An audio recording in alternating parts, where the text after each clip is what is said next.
La 4G Patelma vous présente Ni Vavao. Arofinaritra miaraka amin'ny boky mazika ny Blue Line TV Manolotra anao ny fampalalam-baovao. safidy tsara indrindra.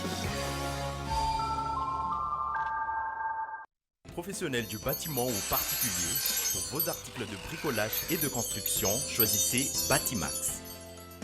Batimax, la qualité au meilleur prix. Manolotra anao ny fampalalam-baovao.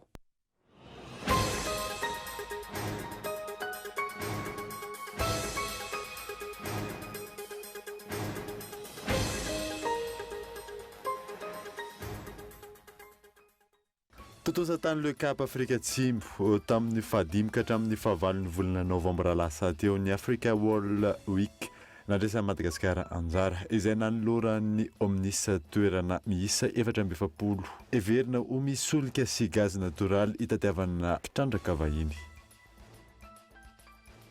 Nanatanteraka confrontation tamin'ireo voka-pifidianana voarainy nisy an'io hariva io teny alarobia. Taorinan'ny tsikera maro avy amin'ireo kandida vitsy anefa ireo kandida nandefa solitena nanatrika izany. Taorin'ny fametrahana ireo fitaraina sy tsikera isan-karazany teny amin'ny seny alarobia ny tolakandro teo nametraka taratasy sy fitoriana teny anivon'ny HCC ihany koa ny solitenan'ny kandida Andra Rajoelina io hariva io. Tsy mbola voafaritra mazava hatreto ny daty andiniana sy andanina ny LFI 724 raha tokony totosaina omaly izany. Fanaovana tsinitsina ny fiainam-pirenena no andikan'ireo solombavamboaka ny tsy fantongavan'ny ministry ny vola teny Tsimbazaza omaly. Maresaka iraisam-pirenena mahery ny 720 no fantatra fa namony ainy ao Californie vokatry ny firehetana tany an-toerana. 5 tanàna Paradise no simba araka ny tatitra ofisialy. Ny adidin'ireo avetrany.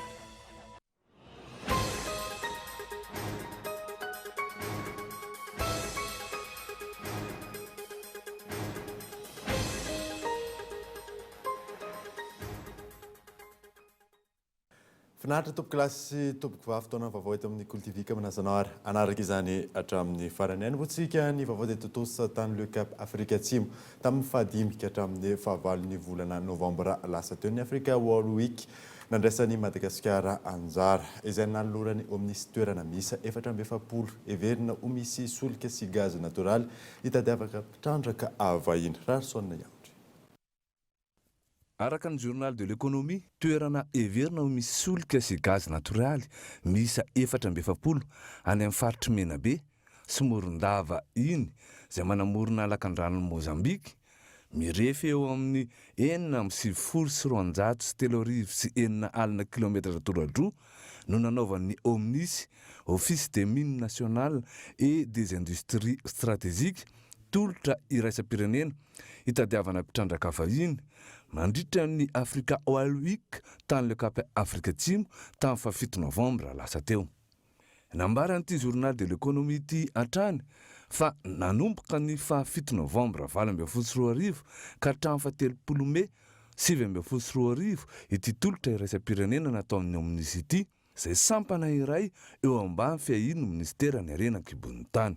Mampametra-panontaniana amin'ny mpanara-baovao ihany ity trango ity satria tsy misy ny mangarahara eo amin'ny nanaovana ity tolotra iraisam-pirenena nataon'ny Omnis ity fa toa ny komokononina samy irery niaraka tamin'ny tompon'andraikitra vitsivitsy teo anivon'ny ministera ny arenan-kibon'ny tany. Entsakilany mbola tsy misy hatramin'izao ny fanazavana mazava avy amin'ny tompon'andraikitry ny ministera ny arenan-kibon'ny tany ny amin'ny nanomezana ny Chroma SA izay orinasa-mpanjakana malagasy mitrandraka Chrome ho an'ny orinasa rosiana Stork sy Ferrom Mainine ka anovana ny anarany Chroma Mainine. Fivarotana ny orinasa-mpanjakana totosain'ny ministra ASVM ao anatin'ny mangingina tanteraka lavitry mangarahara. Antony ihany koa izay mahatonga mipiasa ao amin'ny Chroma SA ankehitriny mitaky ny ampiarana convention collective ny fanaovan'ny Chroma SA ny piasa ary ny fanjakana malagasy. Ny loharanom-baovao no nahafantarana fa efa ireo teratany rosiana amin'izao fotoana izao no mibaiko tanteraka na eny amin'ny toeram-pitrandrahana Chrome na eny amin'ny Brao nefa tsy mbola nisy nataratasy iray ho fampahafantarana ny momba azy ireo sy ny asa andraikitan'izy ireo ao amin'ny orinasa malagasy Chroma SA ity.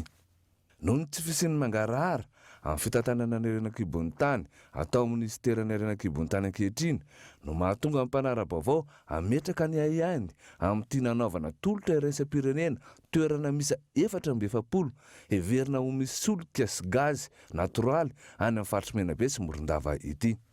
Aiza ihany koa ny bianko amin'ny famarotana tsy misy mangarahara ny orinasa-panjakana toy ny Kroma SA io. Ho tanterina aminao eto amin'ny fampahalalam-baovao ny Kolo TV FM Matrany no toy ny ity vaovao.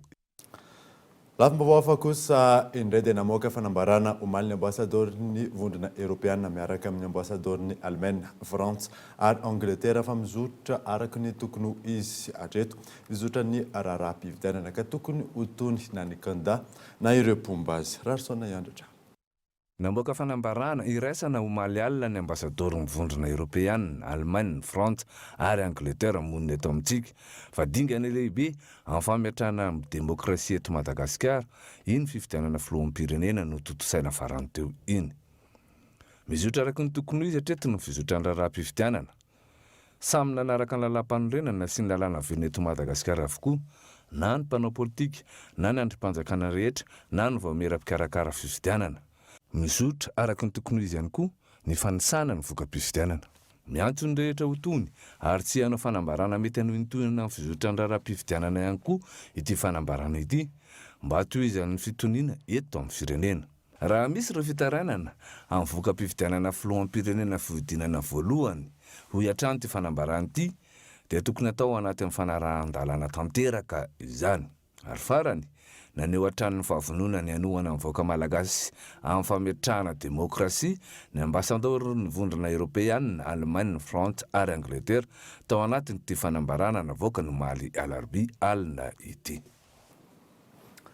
Ny vahoaka malagasy rehetra tsy hakanavana tohinaoka amin'ny fampanjakana ny filaminana eto amin'ny firenena izay mitady arefo ankehitriny ho ny avy eo anivon'ny CFM miantso ny rehetra ho tondry araka izany izy ireo mampionona rakotoarison.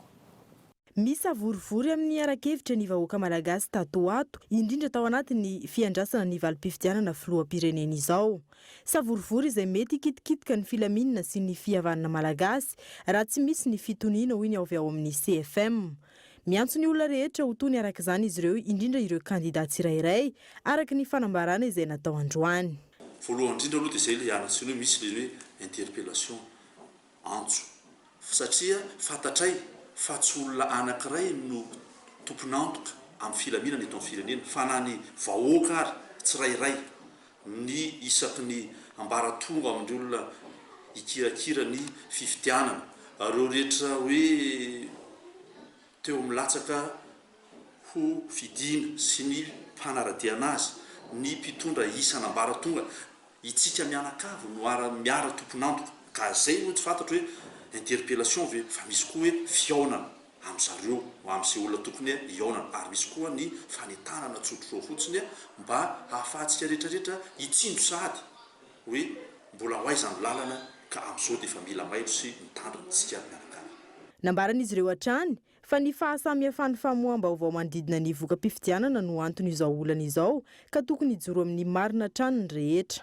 Misy loharanom-baovao be da be amin'izao fotoana ary saika mifanohatra ireny dia io no mahatonga le firehetana mahatonga fampiahahina nefa rehefa tonga ny antsoina hoe aya ditanareo ny aya tsy hiavanana dia hitanareo lasa any zany ny any CFM rehefa misy zavatra manotoana le fihavanana dia mijoro izy miseho izy zay no antony anaovana zao hoe fiantsoana fanambarana zao hoe aoka isika rehetra mikirakira ny resaka vaovao ny resaka mikasika ny fifidianana mba mailo sy hitandrina ka anao zavatra ampahamarinana fahamarinana ho an'izay rehetra mamoaka vaovao ary mila marina tsara koa ary malina eo amin'ny fandraisana vaovao. Tsy vahaolana ho hiatrana izy ireo ny fambolena korotana eto amin'ny firenena ary tsy misy azo tombony amin'izany velively. Ireo voka-pifidianana nasionaly vonjimaiky avy any amin'ny seny alarobia tamin'ny 5:10 minitra no arahanao anatin'ity fanadidina manaraka izy etiny Henri Florian. Raha ny vokatra vonjimaika manerana ny nosy azo teny amin'ny seny Foibe tamin'ny 5 ora sy 10 minitra hariva teo. Birao fandatsaham-bato raisy 204 alina amin'ireo birao fandatsaham-bato 220 sy 404 alina manerana ny nosy no efa voamarina. Izany hoe 5 faingo 130 isanjato na tratra 3 faingo 4 isanjato ny tahampavitriana. Toy izao ny filarana vonjimaika tamin'ny orio. Larana voalohany Andro Rajoelina manana ny salanisa 5 faingo 220 isanjato na azo vato 3 sy 707 arivo sy 9 alina sy 9 sy 1 tapitrisa.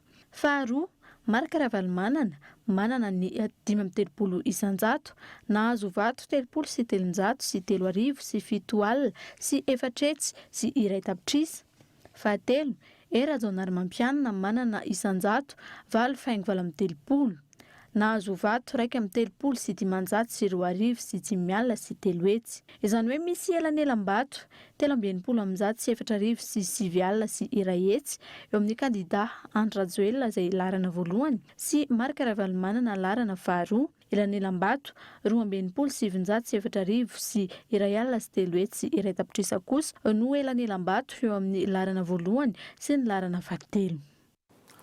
Tsy mitombina kosa ny fikajian'ny CNI ny voka-pifidianana vonjimaika amin'izao fotoana izao raha ny fanazavana ireo solomaboaka va mifaritra atsimo atsinanana. Mitaky ny anaovana confrontation sy enquête parlementaire izy ireo amin'izao fotoana izao. Yves Richard. Mitaky fanazavana momba ny fahadisoana samihafa tsy karitra anatin'ny voka-pifidianana vonjimaika avoaka ny CNI, ny solombambahoaka avy any amin'ny faritra atsimo atsinanana androany. Firay hatramin'ny 200 isaky ny distrika ny kandida laharana fahatelo ambin'ny folo. Anatin'izany raha ny fanazavana. Ohatra anankiray no raisiko fa pratiquement distrika rehetra any amin'ny sud-est dia misy problème ohatran'izao daholo. Exemple ray ity ny Vondrozo, nombre ny inscrit 51 487, nombre ny votant 24 353, ni blanc et nul 1398. Des suffrages exprimés, là ça 22 859 au lieu de, refatao calcul 20 958. Zavatra tsapanay zany de misy foana 1%, 2%, perdre les candidats numéro 13 ao anatin'ny distrika isan'isany. Karaha zay total era Madagasikara goavana be ihany zay zavatra zay. Tsy midika ho fatahorana ny firosoana amin'ny fifidianana fihodinana faharoa araka ny voizina ny fanamarina nataon'ny solombambahoaka raha ny fanazavana. Ny azona voka-pifidianana marina sekeny rehetra hitondra any amin'ny fitoniana ny tanjona. Takiana faran'izay aingana arak'izany ny fanokafana fanadiadiana sy ny fanasaziana ny tompon'andraikitra manodikodina ny safidim-bahoaka raha ny fanazavana. Yahay sy mataotry ifaninana amin'izay kandida amin'ny deuxième tour. Sy raha mataotry an'izany yahay. Fa kosa yahay mila ny fahamarinana. Raha ohatra ka voaporofona ara-dalàna fa vitanay premier tour io raha io voaporofona ara-dalàna zany iahisahagny eto ay dia magnambara io olo manimba ny safidiny vahoaka io samboro agny io vereo io agny anovakety fa lasa mampisy korotagny a Madagasikara. Matokony fahendren'ny CNI amin'ny fandraisana fanapahan-kevitra mahakasika izany ireto solombambahoaka ireto. Isan'ny takiny ihany koa ny fanokafana ny enquête parlementaire sy ny fanaovana ny confrontation des résultats raha ny fanazavana trany. Malagasy resana eto ka dikan'izany mila n'izay hoe filotonena malagasy manana ny fiandianana isika, manana ihany koa ny famarina toerany amin'ny fitondrana rehefa lany eo. Ka izy ny fantenenina teo zay sotra ny teny anao reny CNI ao. Ataovy ny confrontation raha ohatra ka izay ny vahaolana zay dia vonina efa tonga ty daholo ny ankabeazan'ny PV ny procès verbonay efa saika tonga ty amin'ny kizenay ao ka atoa efa nisy avany izany taloha nefa sy vagana moa tamin'ireny affaire lasely sy Ravalomanana ireny raha izao ny lasika an'izany ataovy. Andrasana arak'izany ny fandraisana andraikitra CNI manoloana izany hoy solombavambahoaka isany anaovan'izy ireo antso ihany koa ny gouvernemanta indrindra amin'ny prime ministre izay voatendry manoka ny karakara ny fifidianana anara-maso akaiky ny vokatra raha ny fanazavana. Taoriana ny fametrahana ireo fitarainana sy tsikera isan-karazany teny amin'ny CNI alarobia ny tolakandro teo nametraka taratasy fitoriana teny anivon'ny HCC ihany koa ny solitena ny candidat Andro Rajoelina io hariva io. Fiona Sena. taorin'ny fisitany solotenan'ny kandida Andrajoelina tsy anara-masiny intsony ny fikirakirany seni ireo voka-pifidianana izay ambaran'izy ireo fa tsy misy fangararahana ny roso tamin'ny fanaterana antota taratasy teny amin'ny Voamera maleo tena mikarakara ny fifidianana indray izy ireo tamin'ity androany ity. Antota taratasy izay ahitana ireo tsikera maro ny amin'izay fomba fiasan'ny seni izay. Ny zavatra napetraka eto amin'ny seni androany dia nametraka taratasy tika fanamafisana ny fangatahana ny mangarahara eto anivon'ny seni. Ny tena fangatahana dia hoe inona io donné miditra io, avaiza io donné io, ohatra ny ahoana ny fomba hitraitena io donné io, ary tsy ny vokatra mivoaka ihany no ilaina ankehitriny fa hoe avaiza ireo donné ireo. Izay ihany fangatahana napetraka eto anivon'ny seni ankehitriny. Ny tsikaritra dia tsy mitovy amin'ny vokatra izay eny am-pelantanana, ny vokatra misy mivoaka iny, ka mba hisiny izay mangarahara izay dia ilana fantatra hoe avaiza io vokatra io, inona marina io vokatra mivoaka io izao.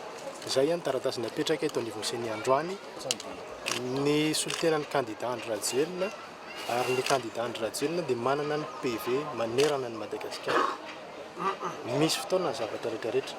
Eo am-panangonantsika ankehitriny ireo karazana kajy diso rehetrarehetra misy na ny amin'ny SRMV na ny eto amin'ny seni.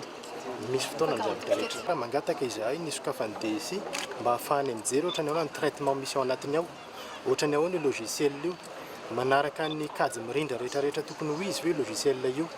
Izay ny fangatahana eto ankehitriny. Rehefa avy teny amin'ny seni alarobia ny azo ny fitsarana avy momba ny lalam-pandrenana indray ny mpahalalana avy amin'ny kandida Andrajoelina nanatitra ny taratasy fitoriana ny amin'izay fomba fiasan'ny seni izay. Dia tonga zany ny tenako misolovava ny kandida président Andrajoelina nametraka fitoriana aty amin'ny fitsarana avy momba ny lalam-pandrenana mangataka ny ampitsaharana aloha ny fikirakirana ny famoahana ny voka-pifidianana izay nataon'ny seni zany noho ny antony marobe izay napetraka ao anatin'ny fitoriana. Dia mangataka ihany koa moa zany izay ny anatsaharan'ny seni aloha onjomaika ny famoahana izay voka-pifidianana izay misy olana izay. Dia mangataka ihany koa moa zany aty amin'ny fitsarana avy momba ny lalam-pandrenana ny anaovana atao hoe expertise an'ilay système informatique amin'le traitement an'le résultat izay anaovan'zareo azy amin'izao fotoana izao. Dia ity indrindrandrindra moa mangataka izay ny anaovana confrontation contradictoire zany an'ilay fitanana tsoratra na procès verbal rehetrarehetra mahakasika ny birao mpifidianana tsakanavaka eran'ny Madagasikara. Dia mangataka ihany koa moa zany izay ny anaovana famerenana fanisana recomptage manuel izay atao ifanatrehana eto amin'ny fitsarana avy momba lalam-pandrenana ary tsy ampiasaina amin'izay fotoana izay ny logiciel de traitement an'ilay résultat izay ataon'ny seni amin'izao fotoana izao. Andrasana ny valikafatra sy ny fipetra ho raisin'ny seni taoriny ity fionana teo aminy sy ny solotenan'ny kandida Andrajoelina ity. Andrasana ihany koa ny valin'ny fitoriana napetraka ireto farany teny amin'ny fitsarana avy momba ny lalam-pandrenana.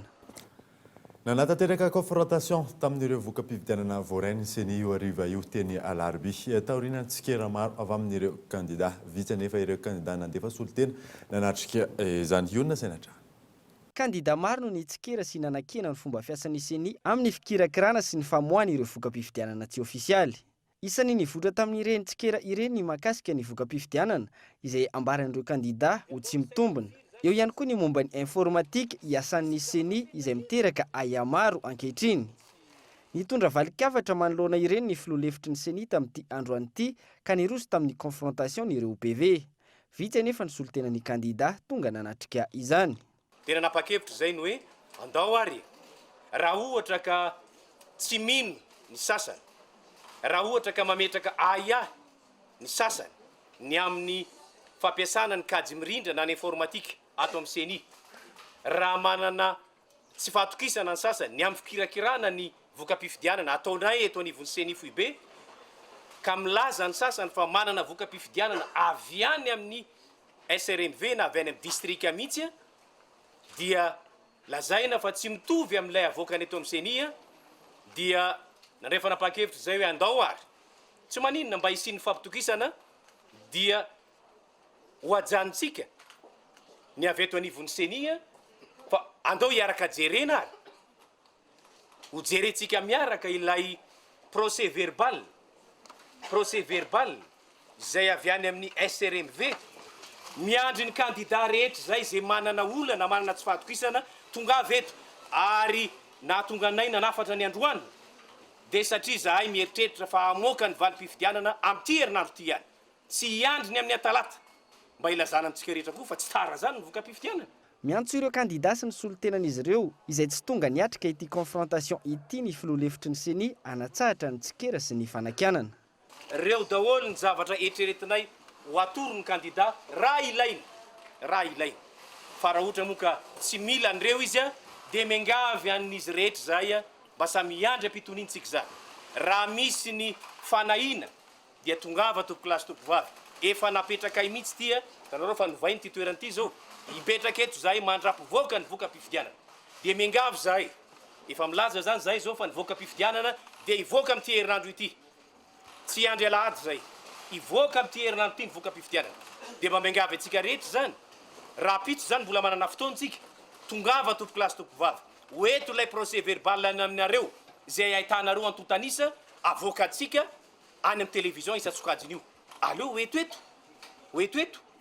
de raha ohatra ka tsy misy kosa zay a de amin'ny anaran'ny fiaramiasa sy amin'ny anaran'ny fifanajana de mba miangavy kosa zay a atsaharo ny famoahana vaovao tsy marina sy ny fanasorapotaka fa manakorotana ny saim-bahoaka.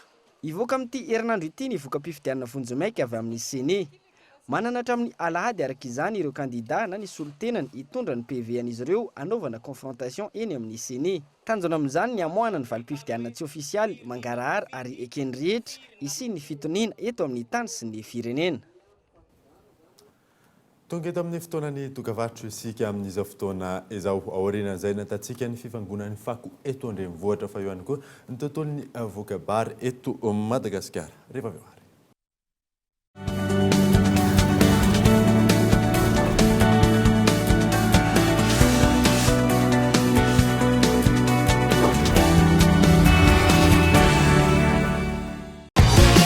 Arofinaritra miaraka amin'ny boky mazika ny Blue Line TV, ny foot, film, série, dessin animé, ny vaovao maneran-tany, télé-réalité. Araraotra fa amin'izao fotoana izao dia 0 ariary ny décodeur raha maka boky mazika mandritra ny 3 volana ianao. Ary rehefa mampiditra fahana mialoha dia mahazo bonus 700 be izao ahafahanao mijery ireo chaîne rehetra. Blue Line TV, safidy tsara indrindra.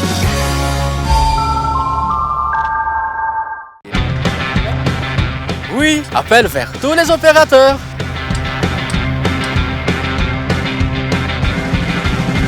Oui, appel à l'international inclus. Oui, mes SMS, je ne les compte plus.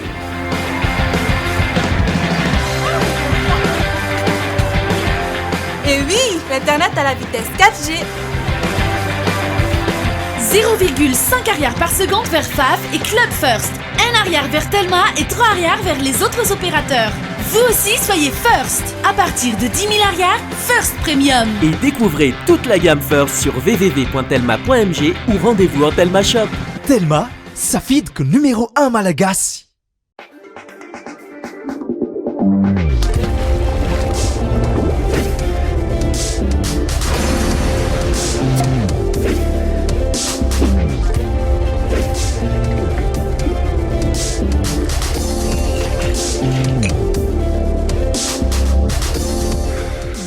Rappel Mix, une explosion de saveurs.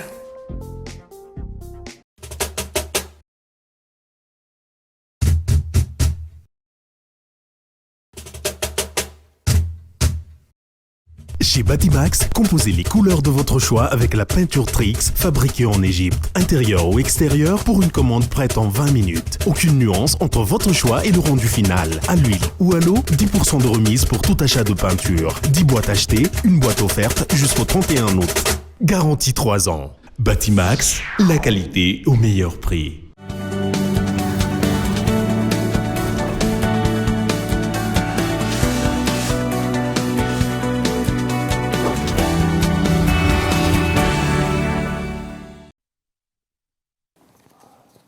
Final score izay no orona tsara rahantsika annualina eto amin'ny Cool TV. Fa tontolon'ny politika avy hatrany no anombotsika ny tapany faharoa ny vaovao dia miandry izay tohanana amin'ny fifidianana filoham-pirenena fihodinana faharoa sy izay mety ahitana tombontsoa ankehitriny ireo solombavamboaka misalasala amin'ny fanohanana kandida. Misy ny fepetra napetraka izy ireo amin'izany. Tsy misy kosa ny anarana kandida nomeny izy ireo Fezora Valy. Parlemantera mbola misalasala tsy tapa-kevitra izay no azo antikana ny fihetsika ireo solombavambahoaka sy loholona sasantsasany mivondrona anaty ny collectif des parlementaires. Misy amin'izy ireo izay niala na nivadika tamin'ny antoko politika nahalany azy na nivondrona parlemantera nisy azy teo anivon'ny antenimera ary mitady izay antsampazana indray ankehitriny eo am-piandrasana ny fihodinana faharoa amin'ny fifidianana filoham-pirenena. Izy ireo izay nanao fanambarana ho an'ny mpanao gazety ny maraina teo tetsy amin'ny antenimera-pirenena ary nametraka fepetra ho an'ny kandida ho tohanany. Izay collectif des parlementaires dia anoana kandida tafiditra anao fifaninanana amin'ny fihodinana faharoa izay kandida mahafeno reto fepetra reto. Voalohany, vonona hitantana ny firenena amin'ny pahatahonana tanteraka an'Andriamanitra Andrenanary. Faharoa, vonona hiaro ny firenena malagasy sy ny soatoavina sy ny fomba fanao amin'izay fomba fanao rehetra mifanohatra amin'izany tahaka ny fivadininy mitovy fananahana. Vonona ary say ametraka fitsijara-pahefana tena izy hitandrotra ametraka fihavana pirenena ary hitandro toy ny anak'Andriamasina ny firaisankina pirenena. Kandida tena resy lahatra amerina sy ampitoetra indray ny lalàna ho fenitry ny fitantanan-draharaha sy ny fanapahana rehetra ho raisina eto amin'ny firenena. Io le atao hoe état de droit. Kandida tena hijery marina tsy hamahay fotony ny olana tena maharary ny vahoaka. Misy amin'ireo solombavambahoaka ireo no nanohana ny fitondrana HVM. Tsikaritra ihany koa ireo nandray ny vola kolokolo teny amin'ny Pandora ary izao mitady izay mety ahitana tombontsoa izao indray. Ny antoko HVM Ratsehiviny izay tsy nanana solombavambahoaka tany am-piandohana. Ny tolakandro teo nanatanteraka fivoriana atao amin'ny tranon'ny filoha teo aloha Didier Ratsiraka tetsy faravohatra ny collectif des candidats izay mitaky ny anokafana ny listim-pifidianana 10 andro mialohan'ny alarobia fa 7 ny volana novambra lasa teo. Hatramin'ity androany ity mitady irika hatrany anafoanana iny fifidianana iny izy eo porofony izany tokony anafoanana fifidianana filoham-pirenena totsaina farany teo ary ny fananganana fitondrana tetezamita ovaolana izay naroso tamin'ity androany ity. Fa ny an'izantsika ny vaovao dia tsy mbola voafaritra mazava hatreton'ny daty andiniana sy andanina ny LFI 2024 aratoka tokony totsaina omaly izany. Fanaovana tsinontsina ny fiainam-pirenena ny andikan'ireo solombavamboaka ny tsy fahatongavan'ny ministry ny vola omaly teny Tsimba Zaza. Henri Florian. Tafiditra ao anatin'ny fivoriana ara-potoana faharoa eny anivon'ny antenimera-pirenena ny fandinina sy ny fandaniana ny lalàna mifeny ny teti-bolam-panjakana taona 2024. Tsy tontosa nefa izany ny andro ny omaly raha tsy tonga teny an-toerana ny ministry ny vola sy ny teti-bola. Fanaovana tsinotsinona ny fiainam-pirenena no andikan'ireo solombavambahoaka ny tsy fahatongavany ministry ny vola sy ny teti-bola teny an-toerana. Iny moa rahantsika nahita omaly iny. Omaly zany tokony nanao présentation ny loi de finance iny 2019 ny LFI 2019 zany zay omaly. Kanjo nandrasana ministra amin'ny folo ny fanarahana amin'izy amin'ny ray sasany zay niditra tao anatin'ny hémicycle mbola tsy hita tao madame la ministre. Dia io moa ny tenanay za mihitsy anisan'ny tarika hoe tokony fanaja zany institution roa samihafa io zay mahasolombavambahoaka anay tokony manaja an'izany zareo ministère fa zay tsy afaka miasa amin'ny teknisianina ranoray satria izy namola volana io izy ny solon-tenam-panjakana tokony hanatrika anay amin'izany. Dia aveo moa zany tsiraikitra iny dia najanona dia miandra an'izay oviana mampalalaka azy fa zavatra teneniko eto tsy kilalao zany loi de finance zany miankina amin'izany ny herim-pirenena ary miankina amin'izany daholo ny fandaharana zavatra rehetra mikasika amin'izany amin'ny fanjakana. Ratsahivina tamin'ny 1 oktobra lasa teo no tonga tena anivona antenimera-pirenena ny volavolan-dalàna ny feno teti-bolam-panjakana 2024 ity. Tsy mbola voafaritra mazava hatreto ny fotoana andinina indray ny LFI 2024 ity. Mbola vitsanisa ihany koa ireo solombavambahoaka tonga eto Tsimba Zaza hanatanteraka ny asa hanaramany ny vahoaka azy ireo. Isan'ny vaovao misongadina ihany koa dia herinandro maro izao mijanona misavovona hatrany fako eto Antananarivo renivohitra tsy misy hatreto ny fandraisana fepetra ary saika mifanilika andraikitra hatrany ireo tompona andraikitra fanadinina Ivry Jean. saika manerana ny Antananarivo renivohitra misavovona tonga eny amin'ny arabe ny fako efa herinandro maro no voalaza fa nisy naka ny fako eto an-drenivohitra saingy hatreto tsy misy ny fandraisana fepetra manoloana izany. Araka ny farahoan-kevitry ny mpanao politika ananontaniana, ahitana taratra ny tsy fahaiza-mitantana sy ny tsy fahafehezana ny mikasika ny fahadiovan'ny tanàna ny fisian'ireo fako misavovona ireo. Tsy fatatezanao fotsiny fandresena tamin'ny resaka mairie tamin'ny akaran'ny Andry Rajoelina tao amin'ny mairie n'Antananarivo. Na tsy ngidinao fotsiny zao any amin'ny 5e catégorie ny tanàna n'Antananarivo. Ory vahoaka malagasy. Fomba fihetsika tahaka n'inona re zany zavatra zany? No zany antony zany. Zao ianao, vadinao mihitsy maire eto Antananarivo. Ianao ny mpanosaina manokana zany vadinao zany. Ny ministry ny rano, Ndiaro Lara Vatomanga no tantana ny resaka rano amin'izao fotoana izao, izy ny ministry ny rano. Dia tsy mbola vitanao ihany ny hanaisotra an'izao fako izay mitondra peste, mitondra resaka misy hoe tsy fahasalamana rehetrarehetra zao eto ny tanàna Antananarivo. Etsy ankilany mifanilika andraikitra hatrany eo anivon'ny Samivasy sy ny kominina Antananarivo renivohitra raha tsy haivina ny tsy fampiny fiarabe mpitatitra fako no nambarany Samivà olana saingy hatreto tsy misy ny fepetra noraisina manoloana izany manany fipariahany karazana aretina vokatrio ny mponina eto Antananarivo. Lafim-baovao hafa tanteraka kosa indray dia ny 10 ny vokabary eto Madagasikara isan-taona ny very vokatry ny tsy fehezana ny fitotoana izany ny fitaterana ny vokatra sy ny maro hafa ahafahana mampihena ny fanafarana vary irosona amin'ny fahaleovan-tena ara-tsakafo ny fanatsarana izany ho ny sekretera jeneraly ministera ny fambolena tamin'ity androany ity fanamina. Very ny 10 ny vokabary eto Madagasikara isan-taona noho ny tsy fifehezana lafo ny fitotoana, ny fitaterana sy ny maro hafa, ankoatra ny fanatsarana ny sehatra ny fambolena amin'ny alalan'ny fampiasana masom-boly voafantina sy ny teknika mpambolena mifanaraka amin'ny toetry ny andro, azo ampianana anafoanana ny fanafarana vary eto Madagasikara, ny fifehezana izany raha ny fanazavan'ny sekretera jeneraly ministera ny fambolena sy ny fiompiana androany. Io zavatra io tsy maintsy lazaina hoe misy betsaka ny very amin'ilay fomba fitototsika vary. Eo amin'ny 10 ny vokatra ny very eto Madagasikara isan-taona miala avy amin'ny akotra tonga amin'ilay vary amin'ny kapoaka eny an-tsena iny. Anefa ny hadiriny vary afarana any ivelany latsaky ny 10 ny vokatra.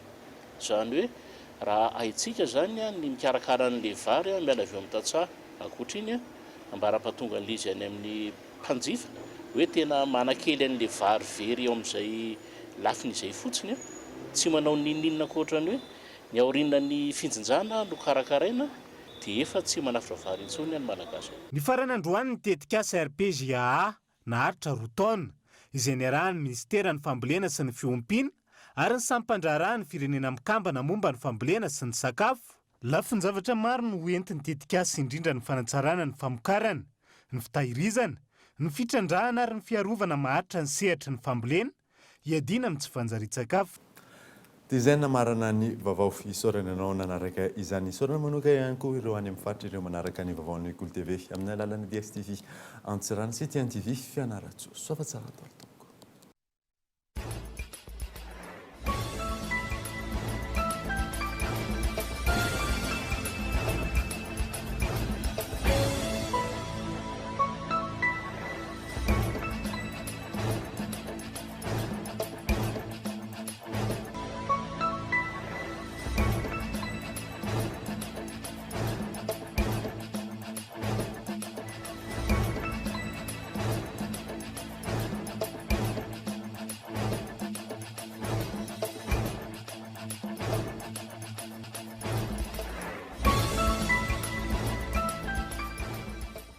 Batimax vous propose sa gamme de luminaires rustiques en suspension avec applique pour tous les modèles à 70% de remise. Offre valable jusqu'à épuisement du stock. Alors, n'attendez pas. Batimax, la qualité au meilleur prix. Nanolotra anao teo ny fampalalam-baovao. Arofinaritra miaraka amin'ny boky mazika ny Blue Line TV narahinao teo ny fampalalam-baovao miaraka tamin'ny tsara indrindra. La 4G by Telma vous a présenté Ni Vavao.